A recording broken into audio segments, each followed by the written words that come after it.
What the fucking kind of wonder is this? This is Mamatus Conch. This kind of cloud that looks like cotton is actually a sign before a thunderstorm.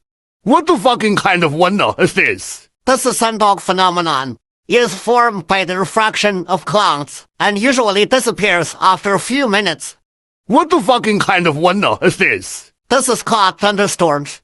Seen from a high altitude, the thunderstorm looks like a turning purple giant flower. What the fucking kind of wonder is this? This is fluorescency. It is caused by organisms such as Noctiluca scintillans and sea fireflies. Though beautiful, it is actually a result of seawater pollution.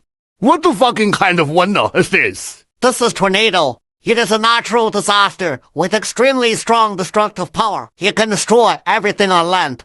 What the fucking kind of wonder is this? This is ball of lightning. It is an unknown and rare natural phenomenon, and there is currently... This man was given a mysterious and bizarre assignment to hang mines from the cliff walls daily, preventing horrible monsters from escaping. He lives dozens of meters above the ground. On the opposite side of the canyon, there's another bunker exactly like it. There's no contact between them, and this mission is even more top secret. Levi is not only cut off from the outside world, Levi had to stay here alone for a year. Jack explained the mission in detail and left, but no one could have predicted that it was all a trap. There was a huge conspiracy behind it all. What's even more shocking, Jack was just picked up and thrown down. No one will get out of here alive with this secret. Levi's day-to-day work seems simple, but there was no room for complacency. He needs to check that the radar in the canyon is working, check the canyon's security fence for breaches, and make sure the heavy machine guns are fully loaded. Then he reports back to headquarters once a month. The rest of the time was spent in the bunker. One day, bored, Levi picked up his binoculars. He looked across the bunker with curiosity. He was stunned by what he saw. There was a woman in the bunker. The woman's name was Irene. She soon realized that Levi was looking at her. Their destinies began to change. At night,